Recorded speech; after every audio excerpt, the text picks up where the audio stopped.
Filmmaker Stan Brakhage once said, "I personally think that the three greatest tasks for film in the 20th century are 1. To make the epic. That is, to tell the tales of the tribes of the world. 2. To keep it personal, because only in the eccentricities of our personal lives do we have any chance at the truth. 3. To do the dream work. That is, to illuminate the borders of the unconscious." The only filmmaker I know that does all these three things equally in every film he makes is Andrei Tarkovsky. Искусство – это одно из самых бескорыстных деяний человека. Смысл искусства – это молитва. Это моя молитва.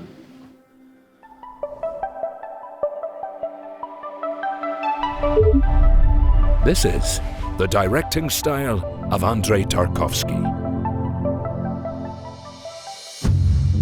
Before we delve into the work of one of the most celebrated filmmakers ever, subscribe to StudioBinder and enable notifications to stay up to date on all our future videos. Художник питается своим детством всю свою жизнь. От того, какое идет детство, в общем, зависит то, каким будет его творчество. Andrei Tarkovsky was born in a small village in Russia in 1932. His family was very literary. His father was a poet, and his mother was a proofreader. Initially, Tarkovsky didn't exhibit much interest in film, and spent his young adulthood studying Arabic before dropping out of school and becoming a prospector. During one expedition in the taiga, Tarkovsky decided he wanted to study film and applied to the State Institute of Cinematography. His sister, Marina Tarkovskaya, notes, "Andrei had a poor idea of what cinematography was and went to take the exams. His mentor, Mikhail Ilyich Rom, said that directing cannot be taught. You need to have something inside that corresponds to this profession." Andrei really liked this point of view.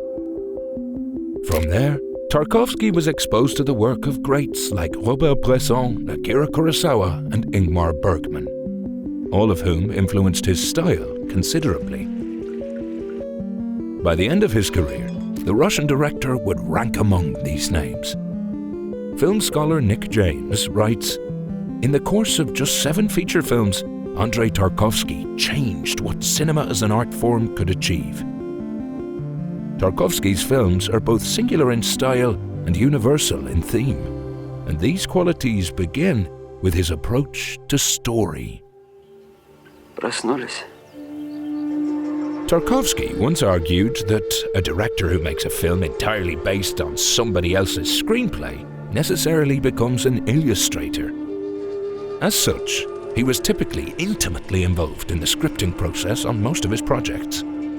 Я перепишу весь сценарий, заменю всех актеров и оператора, и художника, всех, и буду делать все заново. Они мне сказали: "Да, но у вас будет только половина денег". Я говорю: "Мне достаточно, если вы мне дадите свободу, я согласен". Tarkovsky's films cover a wide array of subjects, from astronauts to medieval painters, but they are unified by common existential themes. As a deeply religious man, he often used films to interrogate larger spiritual questions. He notes in his book, Sculpting in Time, "Everything new in art emerged in answer to spiritual need, and its function is to ask those questions which are supremely relevant to our epoch." The spiritual crises his characters experience are usually placed in conversation with the natural world, which Tarkovsky considered a character in and of itself in his work. He argued, juxtaposing a person with an environment that is boundless, relating a person to the whole world, that is the meaning of cinema. Ты помнишь Толстого?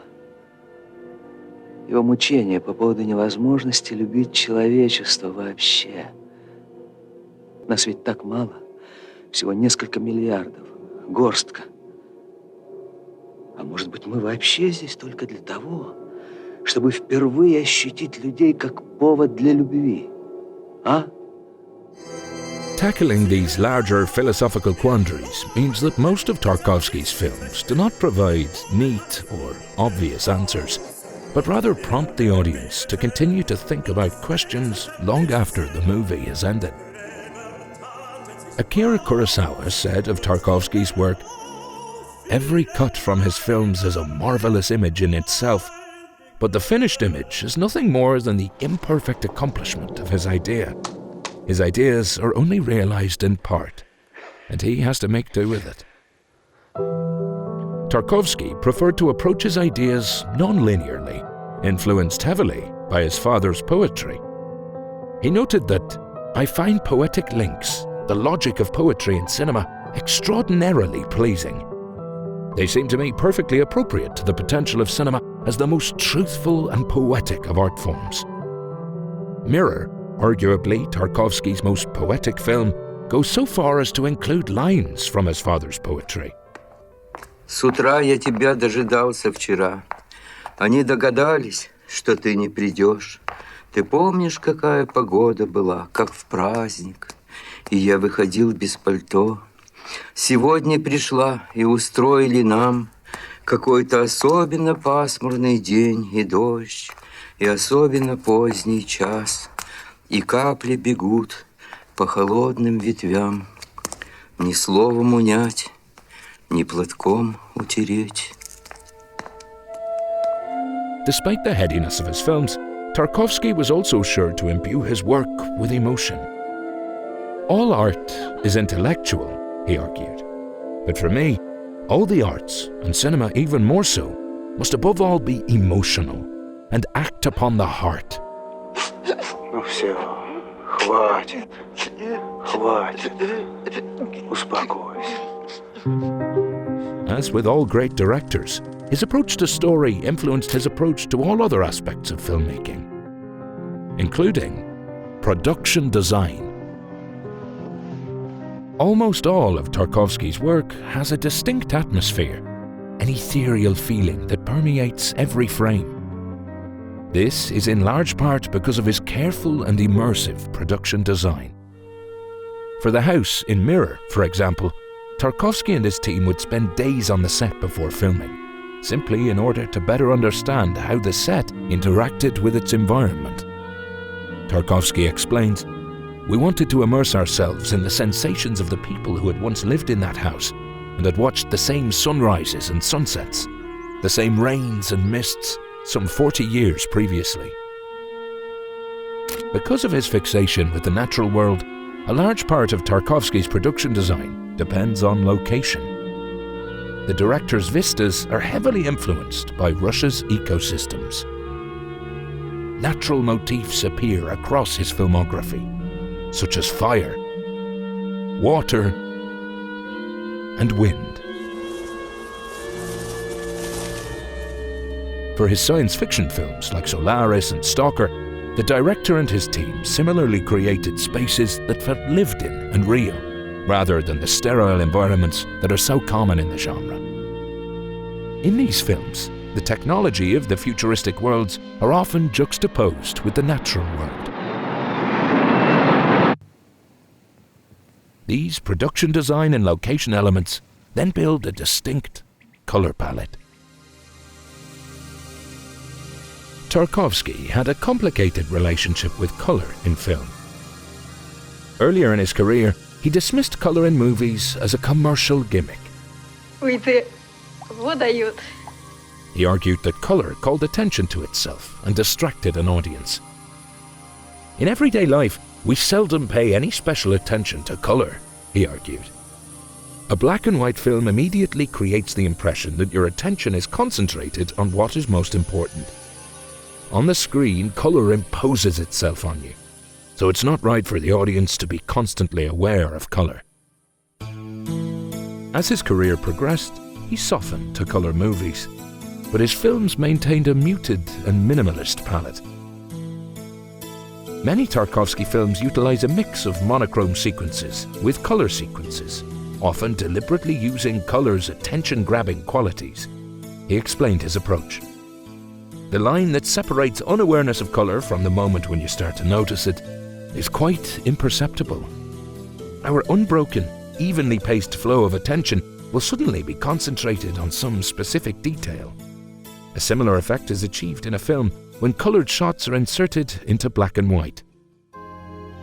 In Solaris, for example, memories are presented in black and white, while the spacecraft is cold and relatively colourless. But the scenes at home are vibrant and lush in comparison, making those sequences much more appealing. По-моему, тебе пора возвращаться на Землю. Ты так думаешь? Tarkovsky uses colour to subtly undergird his film's themes, and he builds on these themes with his cinematography. Tarkovsky remarked, "I have always looked on the cameraman as a co-author." Following that logic, cinematographer Vadim Yusov co-authored most of Tarkovsky's filmography. The two developed a visual language that continues to enrapture audiences today. Tarkovsky and Yusov's compositions were heavily influenced by paintings, and they would quote specific pieces in certain shots. Because Tarkovsky was so selective in his coverage, he and Yusov could spend around 2 days preparing for a single shot, often allowing for them to get it in a single take. The two would often favour natural light, going hand in hand with Tarkovsky's penchant for emphasising the natural world. Tarkovsky is the master of slow-moving wide shots. Like this shot, when the characters enter the zone in Stalker. The smooth dollying keeps the attention on what's happening in front of the camera and builds a slow and steady pace that is well suited for his philosophical subject matter. Other times, he may let a wide be totally stationary. In this shot from The Sacrifice, the camera is locked off, but the deliberate framing gives us plenty to focus on. There's the table in the foreground, the character just behind it, and the expansive field behind him, all framed by the windows and entryway. Of course, this pacing is further developed in Tarkovsky's approach to editing. Editing was vitally important to Tarkovsky. For him, filmmaking could be described as sculpting in time. In other words, Tarkovsky believed that movies have a unique capability of altering how we experience time. Кино — единственное искусство, которое буквально фиксирует время. То есть его теоретически можно просматривать ленту бесконечно, одну и ту же. Это как матрица времени. И в этом смысле проблема ритма, проблема длины, темпа имеет в кино какое-то свое особое значение. В том смысле, что время выражает самое себя. Perhaps the most self-evident quality of a Tarkovsky film is the long take. The director saw long takes as a way to make viewers feel the passage of time. He explains, the image becomes authentically cinematic when not only does it live within time, but also time lives within it. The image is not a certain meaning expressed by the director, but an entire world. Sitting with a shot allows for these worlds to present themselves. Take this shot from Nostalgia. It lasts for nearly 10 minutes, and the lack of cut emphasizes this passage of time and the care the character is putting into his mission. What could have been an innocuous sequence of a character moving a candle from point A to point B becomes a Herculean struggle. Editing is about developing and manipulating a rhythm, and Tarkovsky saw rhythms within each of his shots.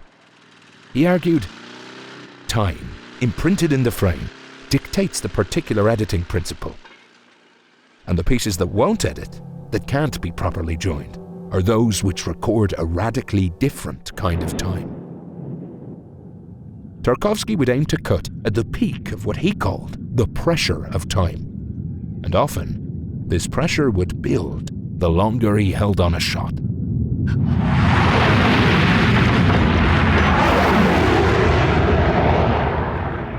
This attention to rhythm helps give Tarkovsky films their distinct feeling, moving from shot to shot and scene to scene in a meditative yet intuitive manner. This mood is continued into his film's sound design. Like with color, Tarkovsky movies often take a less is more approach to sound design. His films are typically very quiet, Тишина-то какая. rarely letting sound overwhelm visuals or call attention to itself.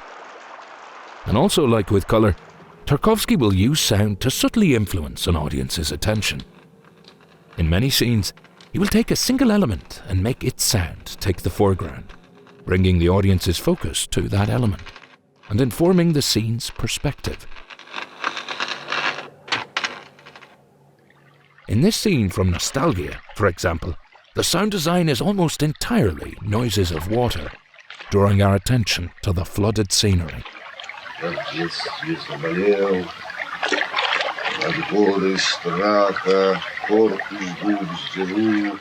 By including almost no other sound beyond the water and the character's voice, Tarkovsky creates an atmosphere that feels almost dreamlike. Sometimes Tarkovsky uses sound to build out the world occurring off-screen. Давай помогу. Я сама. Сама. Эх! In Ivan's childhood, the isolated sound of distant gunshots accentuate the drama of a kiss and remind us that even during this romance, there is a war going on, not so far away. And Tarkovsky's sound design works hand in hand with his music choices. Generally, Tarkovsky uses music sparingly in his films. In his view, music should never be used as a simple background to a scene. He writes, "Music can be used to produce a necessary distortion of the visual material in the audience's perception."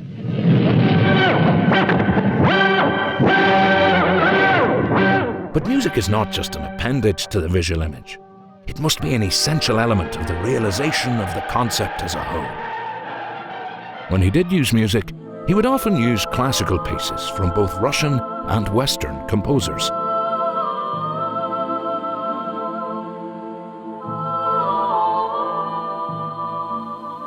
In Solaris, Tarkovsky uses Bach's Chorale Prelude in F minor, juxtaposing centuries-old melodies with a distant future to comment on what of humanity's accomplishments will stand the test of time.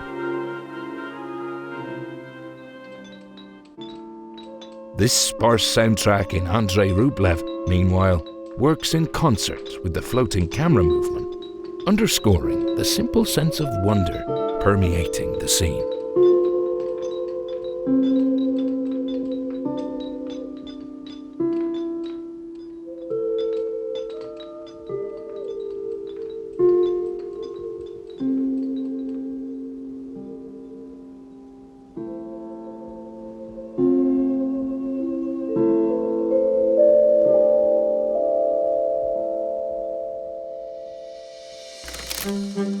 Within his relatively short career, Andrei Tarkovsky left an indelible mark on cinema.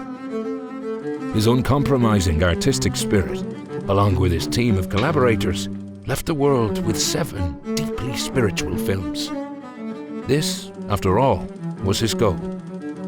По-моему, смысл жизни заключается в том, чтобы возвысить свой духовный уровень за то время, которое нам дается прожить. Пусть даже на йоту он будет выше, чем в момент рождения. Значит, наша жизнь уже была прожита не зря. Begin your spiritual enrichment on your next movie with StudioBinder's production software, which includes tools for everything from storyboards to call sheets. Until next time, answer the big questions. È questa la fine del mondo?